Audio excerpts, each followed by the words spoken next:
আবার বসে না, এটাও দোষ। তো যাই হোক, হাসরের মাঠের পরিস্থিতি নিয়ে সংক্ষিপ্ত সময়ে আমরা যে কথাগুলি বলতে চাই, আল্লাহ সুবহানাহু ওয়া তাআলা দুনিয়ার একজন মানুষ অর্থাৎ নবী মুহাম্মদ সাল্লাল্লাহু আলাইহি ওয়াসাল্লামকে অনুসরণের মধ্য দিয়ে আল্লাহ সুবহানাহু ওয়া তাআলার ভালোবাসা পাওয়ার একটা যে শর্ত করে দিলেন, মাধ্যম করে দিলেন। দুনিয়ার কোন হুজুর, কোন মাযহাব, তরিকা, ইজম, মতবাদ, কোন শায়খ কারোর প্রতি কোন নির্দেশনা দেয়নি, কোন পীর সাহেবের কথাও বলেনি। বলেছেন নবী মুহাম্মদ রাসূলুল্লাহ সাল্লাল্লাহু আলাইহি ওয়াসাল্লামকে অনুসরণ করার কথা। সুতরাং হাসরের মাঠের পরিস্থিতি নিয়ে নবী সাল্লাল্লাহু আলাইহি সাল্লাম দেখি আমাদেরকে কি নির্দেশনা দিয়েছেন। আল্লাহ সুবহানাহু ওয়া তাআলা এই প্রসঙ্গে মহাগ্রন্থ আল কোরআনের 80 নম্বর সূরা, সূরা আবাসার 34 থেকে 36 নম্বর আয়াতে ঘোষণা করেন, ইয়াউমা ইয়াফিরুল মারউ মিন আখিহি ওয়া উম্মিহি ওয়া আবিহি ওয়া সাহিবাতিহি ওয়া বানিহি। আল্লাহ সুবহানাহু ওয়া তাআলা ঘোষণা সেই দিন, কোন দিন? তথা কিয়ামতের মাঠ তথা বিচার কার্যের দিনে আল্লাহ সুবহানাহু ওয়া তাআলা সেই দিন মানুষ পলায়ন করবে ভাই থেকে, মা থেকে, তার স্ত্রী সন্তান হতে। ভাই, পিতামাতা, স্ত্রী, সন্তান সব থেকে মানুষ পলায়ন করবে।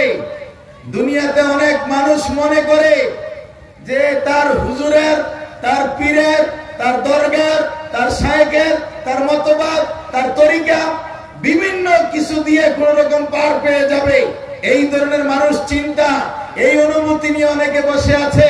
যার কারণে একটা মানুষ নিজের বিবেক, আকলকে কাজে না লাগিয়ে, কুরআন সুন্নাহর আলোকে তার চিন্তা চেতনা কাজে না লাগিয়ে সে মনে করে আমার পীর সাহেব, আমার খাজা বাবা, আমার দয়াল বাবা, আমার তালা বাবা, আমার সালা বাবা, আমার ল্যাংটা বাবা যা বলছে তাই সঠিক কথা, ঠিক কিনা?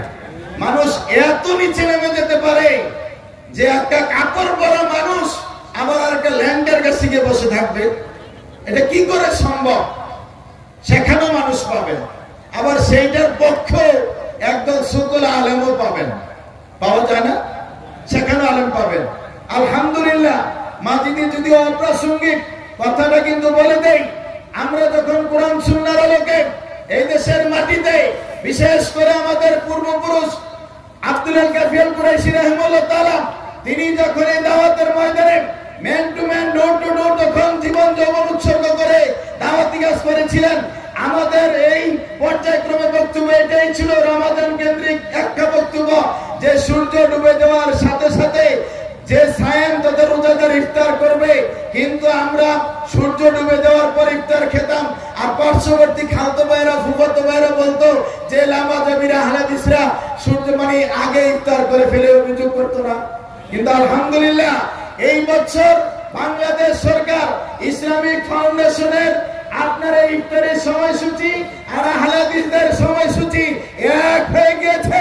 তাহলে দীর্ঘদিনের বক্তব্য, দাওয়াত ও তাবলীগের মেহনত কাজে লেগেছে কিনা বলেন? আলহামদুলিল্লাহ, লিল্লাহি তাকবীর। না রে ভাই, এত মানুষ উপস্থিতি, লিল্লাহি তাকবীরের অবস্থা এমন কেন? লিল্লাহি তাকবীরের সাথে আপনাদের কোনো মামলা মোকদ্দমা আছে মনে হয়? তাহলে কোনো শত্রুতামি আছে না? আল্লাহ নাম নিলে পুলিশে ধরে নিয়ে যাবে। কোন এক সময় এক যুগে এই পরিস্থিতি ছিল, এই যুগ তো এখন আর নাই। আল্লাহ নামে তাকবীর দেওয়া যায় না? কার নামে তাকবীর দিতে বলেছি? তাহলে আমাদের অবস্থা এমন কেন?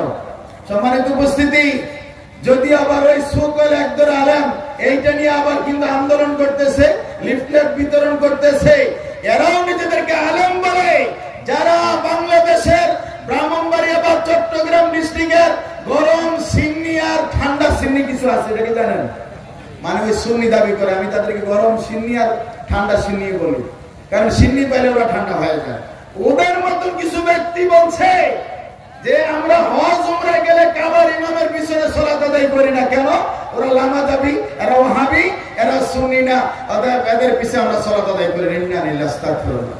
আপনি অবাক হয়ে যাবেন, এটা কারোর বিরুদ্ধে আমরা বলছি না, এদের বক্তব্যগুলো অনলাইনে আছে, দেখেন।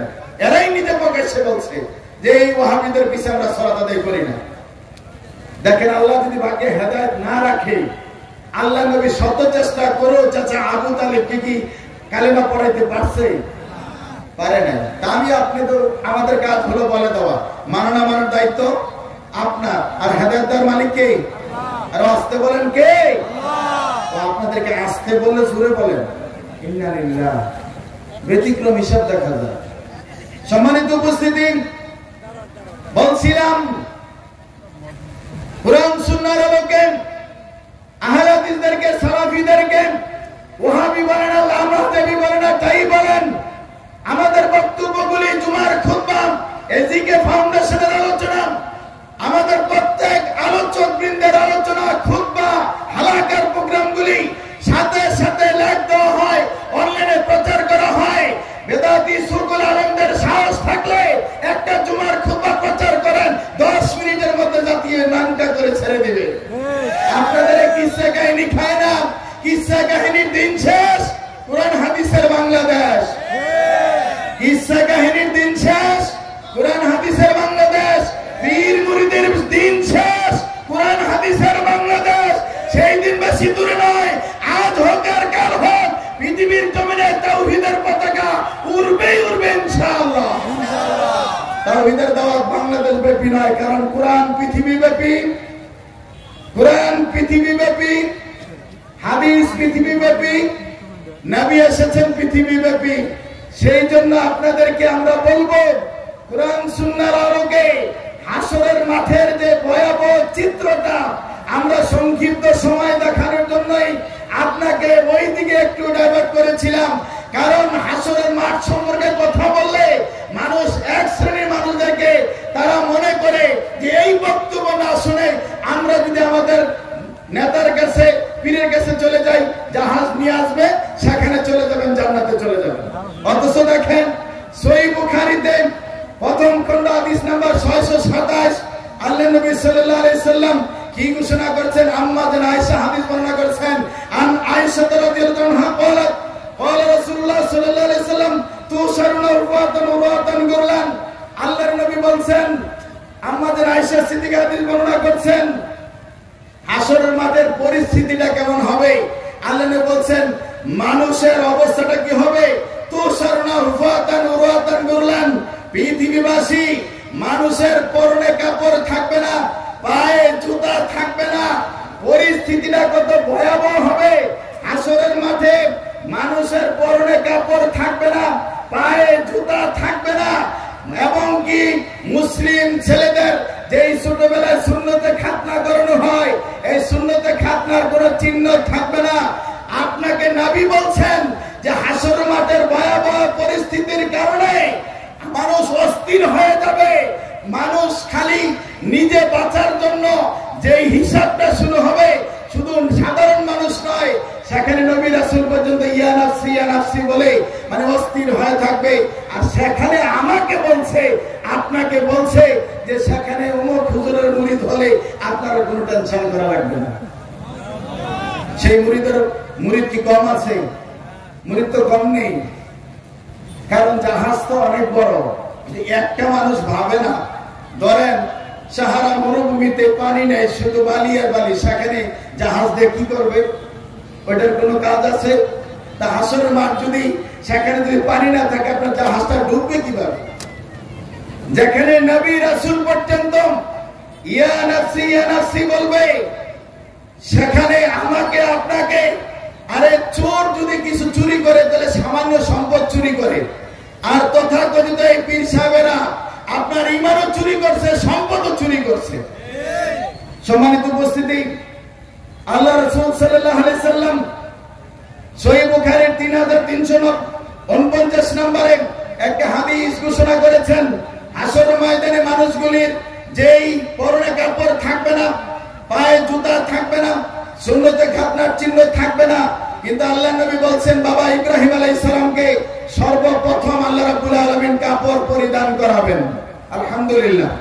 কাকে কাপড় পরিধান করাবেন? বাবা ইব্রাহিম আলাইহিস সালামকে। এই হাদিসের পরে আপনি ওই প্রথম হাদিসটার শেষের অংশ দেখেন, আল্লাহ রাসূল যখন বলছিলেন, আম্মা জান আয়েশা ছিলেন, সেই আম্মা জান আয়েশা বলছেন, রাসূলুল্লাহ আপনি যে বলছেন হাসরের ময়দানে যে মানুষের পরনে কাপড় থাকবে না, পায়ে জুতা থাকবে না, সুন্নতে খাতনার চিহ্ন থাকবে না, এই কোটি কোটি মানুষের সামনে একজন আরেকজনের দিকে তাকাবে না? এটাই তো স্বাভাবিক। আমরা তো চিন্তা করি যে এটা কি করে সম্ভব, কিন্তু আল্লাহ নবীকে জিজ্ঞাসা করলে আল্লাহ নবী বলছেন, আয়েশা তুমি যা মনে করেছো তা নয়। সেই বিচারের দিবস, বিভীষিকাময় পরিবেশ পরিস্থিতি, সেই সময়টা এমন হবে মানুষ একজন আরেকজনের দিকে তাকানোর মতন কোন অনুমতি পাবে না, সেই রকম কোন পরিস্থিতি তৈরি হবে না। কারণ আল্লাহ সুবহানাহু ওয়া তাআলা এই বিচারের মাঠে তিনি যেই আহকামুল হাকিমিন, তিনি যেই বিচার ফয়সালা করবেন, মানুষ ভয়ে অস্থির হয়ে যাবে যে হাসরের মাঠে যে ভয়াবহ পরিস্থিতি হবে। তাই তো নবী সাল্লাল্লাহু আলাইহি ওয়াসাল্লাম তিনি অন্য হাদিসে ঘোষণা করেছেন, অবাক হয়ে যাবেন যে মানুষ দুনিয়াতে যখন টেনশনে পড়ে, প্রেসার বেড়ে যায় বা অন্য কোনো কারণে যখন শরীর ঘেমে যায়, বড়জোর তার গেঞ্জি ভিজে যায়, জামা ভিজে, মাথার ঘাম হয়তো পায়ে পড়তে পারে, কিন্তু আল্লাহ নবী বলছেন যে হাসরের ময়দানে এই বিচার দিবসের পরিস্থিতি দেখে মানুষের শরীর থেকে যে ঘাম বের হবে, এই ঘামগুলি 70 হাত মাটির নিচ পর্যন্ত পৌঁছে যাবে। আল্লাহু আকবার। অন্য হাদিসে এসেছে যে গর্তের মাঝে পানি জমে যাবে। তাহলে চিন্তা করেন, শরীর থেকে এই টেনশনে, এই ভয়াবহ পরিস্থিতি দেখে শরীর থেকে কি পরিমাণ ঘাম বের হবে, সেই দিনে আজে বাজে চিন্তা করার কোনো সুযোগ নেই। সম্মানিত উপস্থিতি, সহিহ মুসলিমের 2842 নম্বর হাদিস, জামিয়া তিরমিজির 2573 নম্বর হাদিসটি শুনলে আরো অবাক হয়ে যাবেন। নবী সাল্লাল্লাহু আলাইহি সাল্লাম ঘোষণা করেছেন হাসরের মাঠে ভয়াবহ পরিস্থিতি উপলক্ষে, আর ইবনে মাসউদ রাদিয়াল্লাহু আনহু قال قال رسول الله صلى الله عليه وسلم يؤتي بجهنم يومئذ لها 70,000 زمام। সেই দিন জাহান্নামকে 70,000 শিকল লাগিয়ে জাহান্নামকে হাসরের মাঠে হাজির করা হবে, টেনে নেওয়া হবে। কত হাজার? 70,000। প্রতি শিকলে ফেরেশতা থাকবে 70,000। 70,000 লাগাম লাগিয়ে জাহান্নামকে টেনে আনা হবে। প্রতি লাগামে, প্রতি শিকলে থাকবে 70,000 ফেরেশতা। তারপরও জাহান্নাম তার তর্জন গর্জন এমন করবে, পরিবেশ পরিস্থিতিটা কত জটিল কঠিন হবে। আল্লাহ নবীর হাদিসটা থেকে সহজে বোঝা যায় এই জাহান্নামকে 70,000 শিকল লাগিয়ে হাসরের মাঠে আনা হবে। প্রতিটা শিকলে 70,000 করে ফেরেশতা থাকবে। আল্লাহু আকবার। সেই জাহান্নাম আমার আপনার জন্য তৈরি করা। যদি কেউ কোরআন সুন্নাহর আলোকে নিজের জীবন সাজাতে পারে, তার আমল আখলাক ঈমান আকীদা সাজাতে পারে, তাহলে অবশ্যই সে আল্লাহ সুবহানাহু ওয়া তাআলার ছায়াতলে, আরশের ছায়া, রহমতের ছায়াতলে নিরাপত্তা পাবে। আর যদি সে ভালো কাজ করতে না পারে, তাহলে অবশ্যই এই ভয়াবহ যে চিত্র দাঁড়াবে, এই ভয়াবহতার শিকার হয়ে যাবে। সেখানে কষ্টে এবং দুঃখ, কষ্ট কি জিনিস ভাষায় প্রকাশ করা যাবে না। সম্মানিত উপস্থিতি, রাসূল সাল্লাল্লাহু আলাইহি ওয়াসাল্লামের পক্ষ থেকে নবী মুহাম্মদ সাল্লাল্লাহু আলাইহি ওয়াসাল্লাম হাসরের মাঠের চিত্র আরো তুলে ধরেছেন। সহিহ মুসলিম 2864 নম্বর হাদিস, জামিয়া তিরমিজি 2421 নম্বর হাদিসটা পাবেন। আল্লাহ নবী বলেছেন, তুদনা শামসু ইয়াউমাল কিয়ামা মিনাল খালকি হাত্তা তাকুনা মিনহুম কামিকদারে মিল। হাসরের ময়দানে মানুষের মাথার উপরে সূর্য চলে আসবে। এখন পৃথিবী থেকে 9,30,00,000 মাইল দূরে অবস্থান করছে সূর্য। সেখান থেকে তাপ দিলে চৈত্র মাসে মাঠে থাকা কঠিন হয়ে যায়। প্রায় 8 মিনিট 20 সেকেন্ড সময় লাগে সেখান থেকে আলো আসতে। তারপরও চৈত্র মাসের তাপদায়ে মাঠে কর্ম করা বা থাকা কঠিন হয়ে যায়। আল্লাহ নবী বলছেন, মানুষের মাথার নিকটে সূর্য চলে আসবে। কতটুকু দূরত্ব? কামিকদারে মিল, 1 মিল পরিমাণ। এইটার ব্যাখ্যায় মুহাদ্দিসিনে কেরাম বলছেন, হয় 1 মাইল দূরত্ব অথবা সুরমাদানির শলাকা পরিমাণ দূরত্ব। সুরমাদানির শলাকা কয় কিলোমিটার লম্বা? সুরমাদানির শলাকা কত ফুট লম্বা বলেন? সামান্য না? 3 ইঞ্চি। আমার ভাই বলছে 3 ইঞ্চি। যদি 3 ইঞ্চি হয় কামিকদারে মিল, আর অপর অর্থ যদি ধরেন 1 মাইল ধরে নিলাম, মাইলটাই ধরে নিলাম দূরে, 9,30,00,000 মাইল দূরে সূর্য থেকে তাপ দিলে যদি সহ্য না হয়, আপনি কি চিন্তা করতে পারেন যে হয় সুরমাদানির শলাকা পরিমাণ অথবা 1 মাইল দূরত্বে সূর্য যখন তাপ দিবে আমার আপনার পরিবেশ পরিস্থিতিটা কি হবে? সেই পরিস্থিতিটা হাসরের মাঠের কি হবে? সম্মানিত উপস্থিতি, আমরা দুনিয়াতে পায়ে ভর করে হাঁটি, পায়ের উপরে ভর দিয়ে হাঁটি। রাসূল সাল্লাল্লাহু আলাইহি সাল্লাম বলেন, সহিহ বুখারী 4760 নম্বর হাদিস, আল্লাহ নবী সাল্লাল্লাহু আলাইহি সাল্লাম বলেন, কাফেরদেরকে মুখের উপরে ভর করে সেদিন চালাবেন, মাথা নিচের দিকে নয়, শুধু মুখের উপরে ভর করে চলবে, পা দুইটা উপরের দিকে থাকবে। সাহাবায়ে কেরাম জিজ্ঞাসা করেন, ইয়া রাসূলুল্লাহ, এটা কি সম্ভব? আল্লাহ নবী বলেন যে আল্লাহ রাব্বুল আলামিন দুনিয়াতে পায়ের উপরে ভর করে মানুষদেরকে হাঁটাতে সক্ষম, তিনি সেই 2 পায়ে যাদেরকে হাঁটিয়েছেন। কোন সৃষ্টিজীব আছে 2 পায়ে হাঁটে, কোন সৃষ্টিজীব 4 পায়ে হাঁটে, কোন সৃষ্টিজীব আছে পা নেই, গড়িয়ে চলে।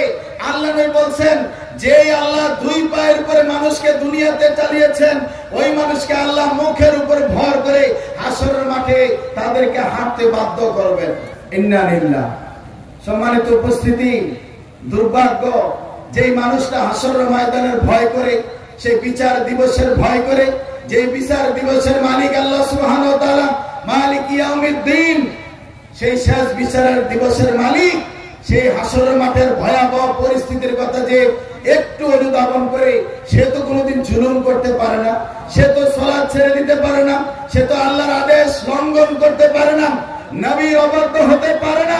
পৃথিবীবাসী অবাক হয়ে যাবেন, দুনিয়াতে অনেক রাজা বাদশা আছে, দুনিয়ায় ক্ষমতা পেয়ে হাসরের মাঠের কথা বলে গিয়ে দুনিয়ার রাজত্ব, দুনিয়ার ক্ষমতা, দুনিয়ার রাজা বাদশারা মনে করে আমি এই পৃথিবীর অনেক ক্ষমতাশালী, কথা ঠিক কিনা? তাই তো সহিহ বুখারী 4812 নম্বর হাদিস প্রমাণ করে আল্লাহ সুবহানাহু ওয়া তাআলা এই পৃথিবীটাকে হাতের মাঝে পেঁচিয়ে নেবেন, আর পরে বলবেন আইনা মুলকুল আরজ, দুনিয়ার যারা রাজত্ব করত, দুনিয়ার মালিকেরা, রাজা বাদশারা কোথায়? আজকের দিনে কোথায়? দুনিয়ার অনেক রাজা বাদশারা মনে করে আমার চাইতে ক্ষমতাধর কেউ নাই, অনেক কিছু মনে করে, কিন্তু মনে করার পরও কেউ দিনে ভাগে, কেউ রাত্রিতে ভাগে, কেউ রিকশা চড়ে, কেউ বোরখা পরে, কথা ঠিক কিনা? মানে সীমা লঙ্ঘন করলে যার যতটুকু সীমা লঙ্ঘন হয়। আচ্ছা বলেন তো, ফেরাউনকে কোথায় মারা হয়েছিল? পানিতে না? জামাই আদর করে মারা হয়েছিল, তাই না? কি করে? পানিতে চুবাই। তো ফেরাউনের পানিতে চুবানো সবাই বক্তব্য করি, আবার বলি শুনি, কিন্তু আপনি কি একবারও ভাবছেন ফেরাউনের মতো আচরণ করলে আমাদের পরিস্থিতি কি হবে? ফেরাউনের বাড়ির ধারে যেমন পানি ছিল, নদী ছিল, আপনার বাড়ির ধারে কি পানি নাই? কথা বোঝেন না আমার? আপনার বাড়ির পাশে সেই নদী আছে কিনা, খাল আছে কিনা, সেই স্রোতধারা আছে কিনা? সুতরাং ফেরাউন আল্লাহ দ্রোহী কাজ করার কারণে, আল্লাহর বিরোধিতা করার কারণে, আল্লাহর দ্বীনের বিরোধিতা করার কারণে, আল্লাহর প্রেরিত পুরুষ নবী রাসূলদের বিরোধিতা করার কারণে যেই অপরাধে তাকে পানিতে চুবিয়ে মারা হলো, সুতরাং আজকের দিনে সারা পৃথিবীতে কোন রাজা, বাদশা, কোন ব্যক্তি, কোন শাসক যদি ওইভাবে আল্লাহদ্রোহী কাজ করে, ফেরাউনের পরিস্থিতিটা হয়েছিল, পরিণতিটা হয়েছিল, আজও তাদের পরিণতিটা হবে, কথা ঠিক কিনা? সুতরাং সাবধান, বি কেয়ারফুল। আমাদের সকলে আমরা কিন্তু ফেরাউনের বক্তব্য দিলে খুশি হই, কিন্তু আমরা যে জুলুম করছি, আল্লাহ নবী যে বলছেন জুলমু জুলুমাতু ইয়াউমাল কিয়ামা, জুলুমটা হাসরের ময়দানে অন্ধকার হয়ে দাঁড়াবে, এইটার দিকে কি একবারও খেয়াল করছি? একবারও খেয়াল করিনি। অতএব আমাকে আপনাকে সাবধান হতে হবে, সতর্ক থাকতে হবে। সম্মানিত উপস্থিতি, অবাক হয়ে যাবেন আমরা যারা দুঃখ কষ্ট সহ্য করেন তাওহীদের প্রচার প্রসারে, বিশেষ করে হাসরের মাঠকে ভয় করে আমরা যারা ঈমান লালন করে ঈমানের আলোকে চলার চেষ্টা করি, আমরা একটা বিষয়ে সতর্ক থাকব। আল্লাহ সুবহানাহু ওয়া তাআলা যখন এই বিচারের কাঠগড়ায় আমাদেরকে দাঁড় করিয়ে দিবেন, হাসরের মাঠে প্রশ্নের জবাব দেওয়ার আগ পর্যন্ত আমাদের নড়াচড়া করার যেমন সুযোগ নেই, পাশাপাশি সেই দিন নূহ আলাইহিস সালাম তথা আদমের সব সন্তান, বুখারী মুসলিম হাদিস প্রমাণ করে, একসাথে জড়ো হয়ে মানুষ সিদ্ধান্ত নেবে, চলো চলো বাবা আদমের কাছে যাই, এবং আল্লাহ যেন বিচার কার্যটা শুরু করে দেয়। এই ভয়াবহ পরিস্থিতিতে, এই কষ্টে, এই নির্যাতন আমরা আর সহ্য করতে পারছি না।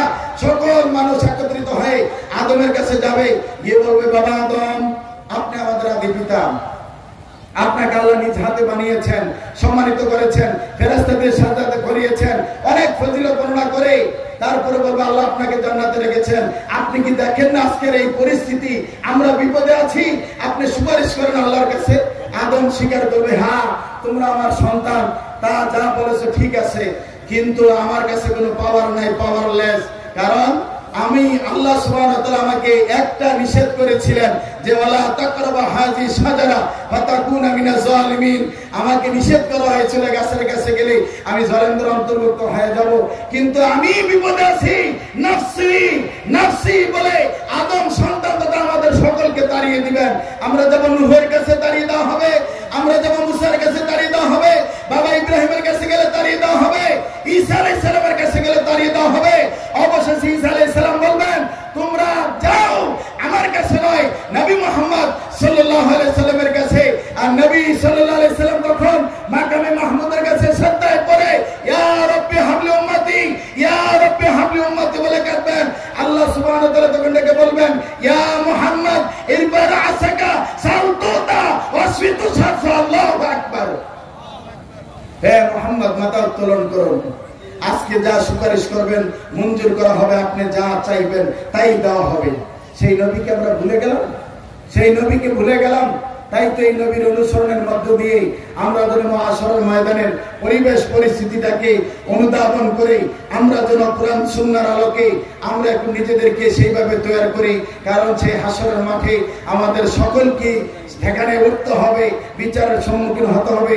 আল্লাহ সুবহানাহু ওয়া তাআলা আমাদের প্রতি দয়া করুন। অতএব বিশেষ করে এই পূর্বাঞ্চল জিকে ফাউন্ডেশনের আজকের এই প্রোগ্রামে যারা সার্বিক সহযোগিতা করে আজকের এই প্রোগ্রাম আলহামদুলিল্লাহ বাস্তবায়ন হয়েছে, আল্লাহ সুবহানাহু ওয়া তাআলা তাদেরকে দুনিয়া এবং আখিরাতে কল্যাণ দান করুন। এবং আপনারা যারা মিডিয়ার ভাই সহ বিভিন্নভাবে সার্বিক সহযোগিতা করেছেন, সকলকে দুনিয়া এবং আখিরাতে কল্যাণ দান করুন। সম্মানিত উপস্থিতি, আল্লাহ সুবহানাহু ওয়া তাআলা আমাদের প্রত্যেককে কোরআন সুন্নাহর আলোকে আমাদেরকে কবুল করুন, মহাশরের ভয়াবহ পরিস্থিতি থেকে আমাদেরকে পরিত্রাণ দিক। আসসালামু আলাইকুম ওয়া রাহমাতুল্লাহ।